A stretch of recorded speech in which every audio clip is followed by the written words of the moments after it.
I just had a brief point to thought could share with each one of you. Kripa has been an ardent learner throughout in her life as a person in itself, and she kind of had naturally. I'm very glad that she had taken this course, and I'll tell you why.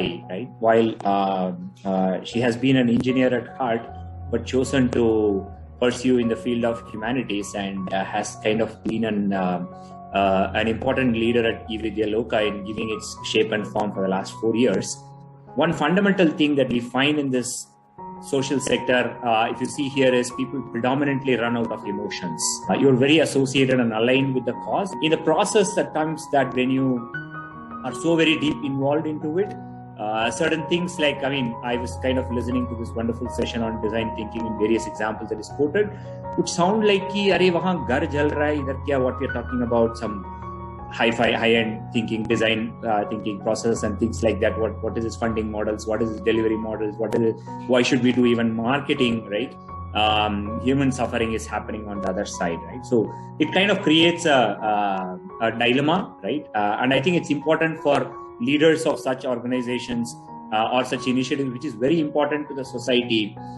And I could see when on the process when Kripa has been doing this course, to start appreciating that from a sustenance and a scale and a growth standpoint, while we kind of the cause and the emotion is the driver, it is also important to bring some of the larger problem solving, the business skills out and actually in the social sector's problem solving and innovations and the way how you run organization itself. I could see a very evident difference in her outlook, especially the perspective today she brings to the table, even just 6 months of this course participation, a perspective to actually what does marketing means to the organization, what does a structured fundraising, what is a donor perspective to it, who is an important stakeholder, what are his or her priorities, right? A very customer centricity to what you are doing. I think the perspective that she brings to the table in itself is very evident and stark. And in fact, I have to share a very specific instance. She runs the operations for our new program, where we're intending to scale to 10 million children over the next 3 years.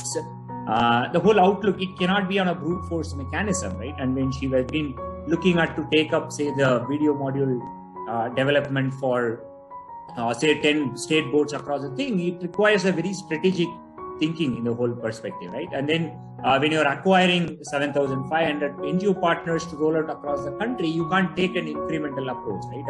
We could see her perspective is broadened, right?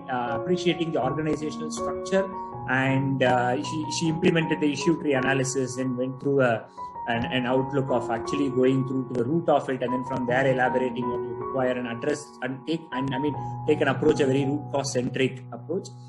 It's kind of very evident, and I'm very glad actually. Vidyaloka is making this investment on her, especially the time, especially we are in a critical state, and we know how she has been managing it between the course and her responsibilities in leading this. She plays a very key role in driving this initiative for Vidyaloka.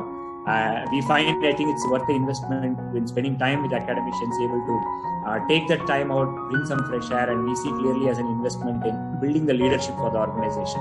I'm glad, and I kind of thank SPJIMR for this wonderful course, and I'm glad Kripa is having this opportunity to go through this course, and I'm sure it's going to help the society at large in actually scaling this initiative and creating a much, much larger scale impact than what she otherwise could do as an individual with her incremental experiences.